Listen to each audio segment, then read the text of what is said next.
Salut à toutes, salut à tous, bienvenue sur TVM. On est très heureux de vous accueillir pour vous emmener tout de suite à la découverte d'un nouveau talent musical. Bienvenue dans le Zikoscope.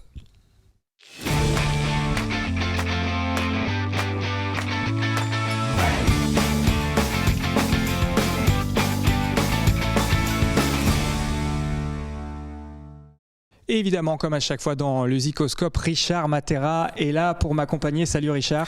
Bonjour Cédric. Discothécaire, je le rappelle, à la bibliothèque de Montreuil. On va donc se plonger dans l'univers musical de notre invité aujourd'hui et il s'agit de Misha Fitzgerald Michel. Tout à fait, Misha Fitzgerald Michel, qui depuis 30 ans s'impose comme un des meilleurs guitaristes de jazz en France et aussi comme un musicien singulier. Il œuvre donc dans le jazz, mais pas que, il touche aussi à la folk et il est toujours aux confins de tous les registres musicaux, que ce soit la musique contemporaine ou la musique classique, car il possède une grande culture musicale qui le rend adaptable à de nombreux projets musicaux. C'est un maestro de la guitare, mais c'est aussi un musicien qui a une grande liberté, qui possède une grande musicalité, c'est vraiment le trait caractéristique de tous ses albums. Tous ses albums sont vraiment au service de la musique. C'est aussi un musicien qui est très intelligent, qui est très précis, qui est très réfléchi. Son jeu est juste bluffant. Et c'est aussi un musicien qui a un grand esprit d'aventure et d'ouverture. Ça fait beaucoup de compliments tout ça, ça fait beaucoup de jolis mots. Et justement, on va en parler tout de suite avec notre invité qu'on va, on va lui demander évidemment de nous rejoindre.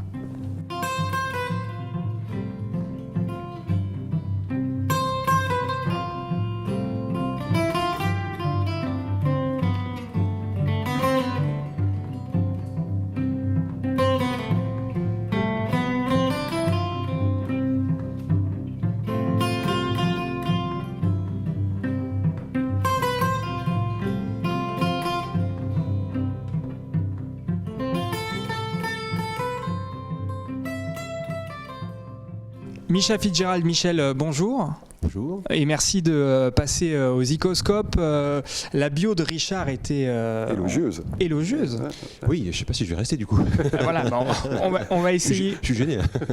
On va parler évidemment de votre univers musical. On va notamment se plonger dans le dernier album que vous avez sorti dans quelques secondes. Mais on demande aux artistes qui viennent ici dans les Zikoscopes de nous présenter un album fétiche, un album qui les a marqués. Ce serait quoi pour vous ? Là, il y a beaucoup de choses, évidemment. C'est toujours très difficile. C'est des questions pièges. Hein. J'écoute tellement de musique, mais évidemment, il y a un artiste qui ressortira forcément dans le top 5 et c'est Jimi Hendrix. Et donc l'album en question, c'est celui dont on parle souvent le moins, c'est Accessible as Love. Et ça, c'est un disque qui m'a beaucoup marqué. Ouais, un album qui est sorti en 68, hein, donc juste 6 mois, je crois, après son album Are You Experience. À cette époque, Jimi Hendrix a déjà quitté les États-Unis, il est en Angleterre et il va révolutionner la guitare électrique avec un jeu que personne ne possédait avant lui. Non, c'est très spectaculaire parce qu'en plus, il a tout l'héritage du blues, donc on entend vraiment ça chez lui. Il y a un truc dont on ne parle jamais, c'est les compositions qu'il a écrites, qui sont vraiment incroyables en termes d'harmonie, de mélodie, et les paroles aussi d'ailleurs. C'est un super chanteur, moi je trouve. Et puis évidemment, c'est un showman incroyable sur scène. C'est un des plus naturels avec l'instrument et sur scène en fait. Ça, c'est vraiment spectaculaire à regarder en fait. Et bon, on va se faire un petit plaisir tout de suite avec un extrait musical. Écoutez.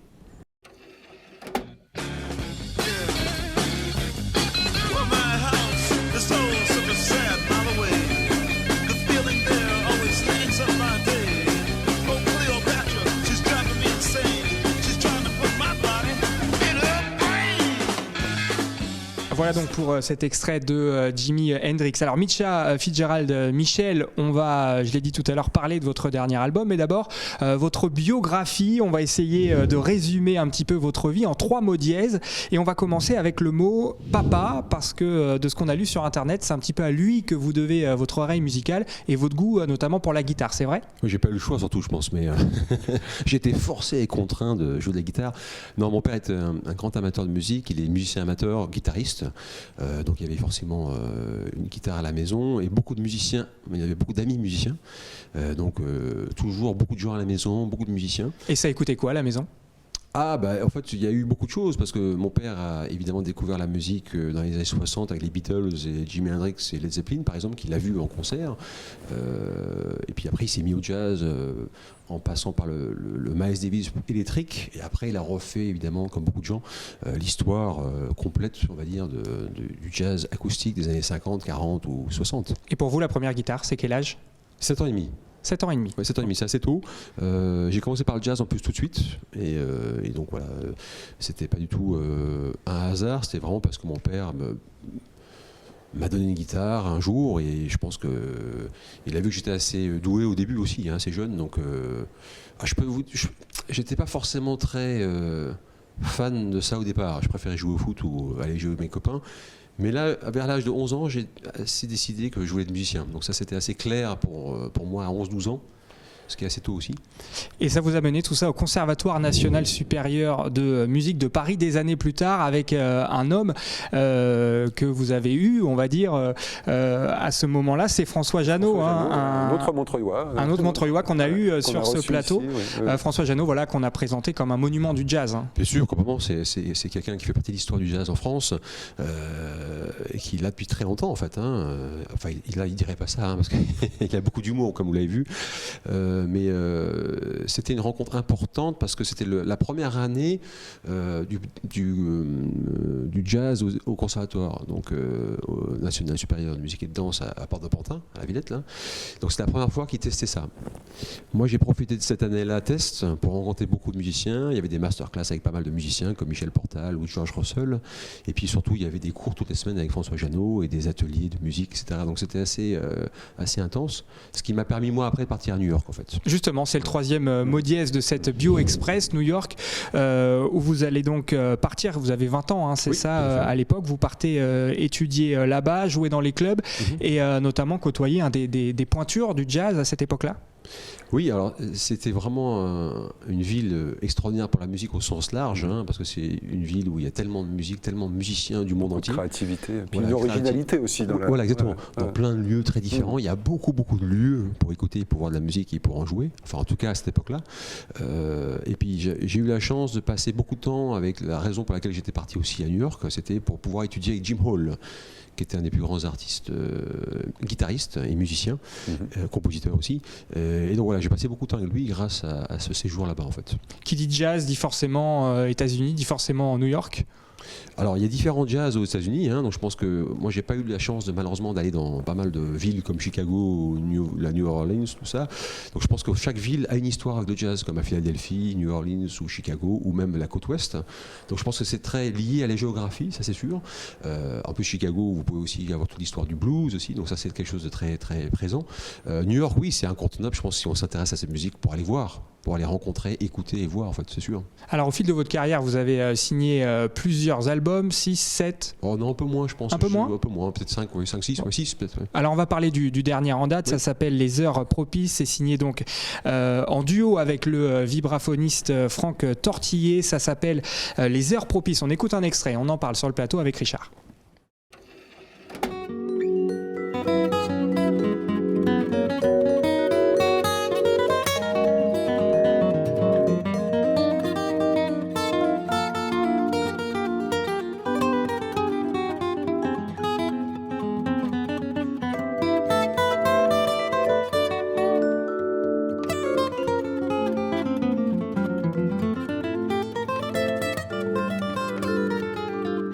Voilà donc pour cet extrait donc, de cet album. Les Heures Propices, on ne danse qu'une seule fois, c'est vrai ? Ça, je sais pas, il faudra demander à Franck Tortillé. C'est lui qui a composé ce morceau. Mais apparemment, oui, moi je sais pas danser. Donc. D'accord, bon, on va pas vous proposer de façon de le faire. On va peut-être expliquer un vibraphoniste d'abord pour ceux qui connaissent pas. Richard, est-ce qu'on peut dire un mot d'explication ? Le vibraphone, je le résumerai en disant que c'est un piano métallique, c'est-à-dire vous retrouvez les notes du piano mais sur des lames de métal et l'instrumentiste avec des maillotches tape dessus. pour produire un son un petit peu métallique qui peut rappeler le glockenspiel ou d'autres instruments comme ça. C'est un piano métallique, pour faire simple. Donc voilà. qui vient se mélanger là pour le coup sur cet album avec une guitare, à 6 cordes ou à 12 cordes parfois. Donc c'est un duo assez improbable, vu assez rarement dans le jazz. Moi j'en connais pas d'autres à ma connaissance. Il y en a eu quelques-uns. Des vibraphonistes, j'en connais dans le jazz, mais ce binôme est assez improbable, inattendu et surprenant dans le bon sens. Voilà. Ah oui. Mais c'est un mélange qui marche bien, l'acoustique et le vibraphone, ça marche plutôt bien.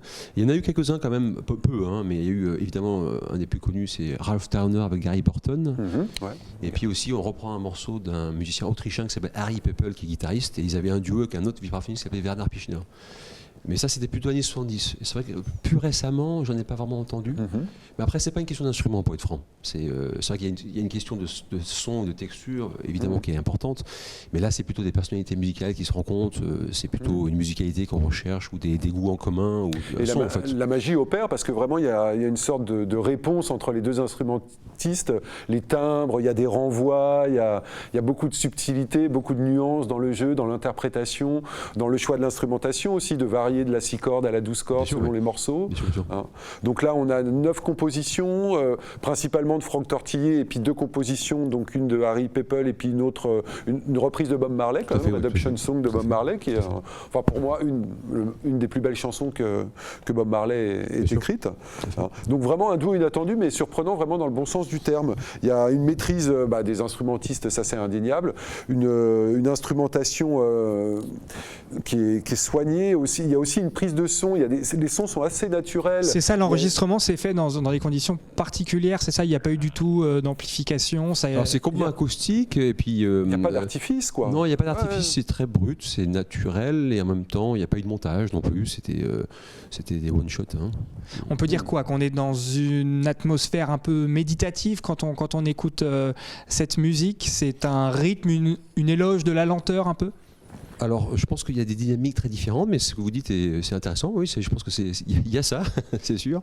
Mais c'est un voyage. Je pense qu'il faut se laisser porter, se laisser transporter par les mélodies. Il y a beaucoup. Voilà, pour moi, il y a pas mal de mélodies en fait. Donc les mélodies restent. Voilà, c'était ça qui était intéressant, avec des morceaux plus énergiques, d'autres plus balades. Ça dépend en fait. Il y a beaucoup de sincérité, il y a beaucoup d'intimité, il y a beaucoup de sensibilité, de la lenteur parfois, mais pas que. Non, c'est vraiment un album d'une grande richesse et puis d'une grande diversité et qui s'écoute avec facilité, quoi. C'est beau. Ça s'appelle donc Les Heures Propices et c'est sorti en 2020. Misha Fitzgerald Michel, dans la dernière partie de cette émission, on propose à notre invité d'ouvrir un petit peu la discussion vers un autre artiste vivant ou mort que vous jugez trop méconnu. Ce serait quel artiste et quel album de cet artiste que vous nous conseilleriez? En étant un grand fan de folk music anglaise et américaine, j'ai une passion pour Nick Drake, et notamment de son album qui s'appelle Pink Moon. On en parle dans quelques secondes. D'abord, extrait. So it written and so it say, Pink Moon is on its way. None of you stand so tall. Pink Moon gonna get you on the pink moon. There's a pink moon. Voilà donc pour cet extrait signé Nick Drake dans l'album Pink Moon qui est sorti, si je dis pas de bêtises, en 72. En 72. Voilà quelques mots peut-être sur Nick Drake qui est en effet pas un artiste pour le coup très connu. Non, pas très connu. On dit souvent de lui que c'est un artiste maudit. Il fait partie du Tragic Club des 27. Il est mort très très jeune. Sa musique, c'est du folk anglais. Donc dans les années 70, c'est une scène musicale qui est quand même très importante. Et Nick Drake, donc en chantant du folk, exprime beaucoup sa mélancolie. C'est une musique où l'on ressent beaucoup son mal-être, son mal de vivre. Mais c'est très très beau, très très beau. C'est très subtil, c'est très riche. C'est aussi complexe. Les harmonies de Nick Drake sont très très difficiles. Je dis ça parce que en tant que pianiste, j'avais essayé de reprendre ce morceau Pink Moon au piano et je me suis cassé la tête sur les accords qui sont enrichis, c'est très complexe et j'avais abandonné. mais c'est un musicien Un musicien un peu trop méconnu peut-être, mais dont les férus de folk, que les férus de folk connaissent quand même. Et pour vous, Misha Fitzgerald Mitchell, comment est venue cette rencontre, j'allais dire, avec Nick Drake? En fait, ça rejoint un petit peu la famille, parce que mes parents écoutaient aussi beaucoup de folk, ma mère, mon père aussi. Et je pense que ça faisait partie de moi depuis très longtemps. Comme dit Richard, il y a une grande scène en Angleterre, donc beaucoup de groupes et d'artistes différents. Donc je me suis plongé là-bas à une époque de ma vie où j'avais besoin de ça, je pense. J'avais besoin de changer en fait ma musique, je pense. Et ça s'est fait un peu naturellement par la vie aussi, parce qu'il y a eu des choses qui ont changé dans ma vie. Et je pense qu'il y a un moment donné, j'ai eu besoin de faire autre chose. Et aussi parce que je me suis rendu compte sur le disque précédent que j'avais fait, il y avait un truc avec la guitare acoustique que les gens comprenaient ou ressentaient ou aimaient en tout cas. Plus que quand je jouais la guitare électrique, il y avait un truc plus de connexion avec les gens.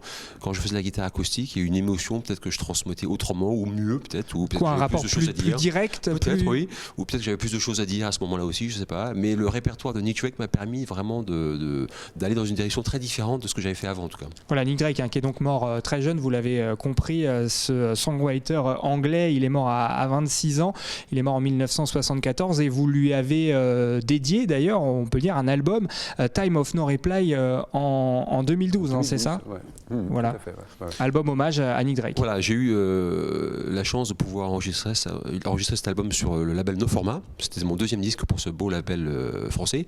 Alors c'est un hommage évidemment plutôt instrumental, à part un morceau qui est chanté par Michelle Ndegeocello au cello, une grande bassiste chanteuse américaine. Donc il y a des plages solo, des plages avec des invités comme Nicolas Ropac ou Olivier Konduno au violoncelle ou Hugh Coldman à l'harmonica au chant aussi. Donc voilà, c'est un truc assez varié. Ça m'a permis de me plonger dans, comme dit Richard, il y a des harmonies. J'ai pas eu beaucoup besoin de changer les choses. J'ai pas voulu jazzifier le disque en fait. J'ai voulu vraiment garder l'essence de la mélodie, des harmonies, avec évidemment des adaptations et des arrangements qui me sont propres évidemment. Mais voilà, en essayant moi de raconter mon histoire à travers sa musique en fait.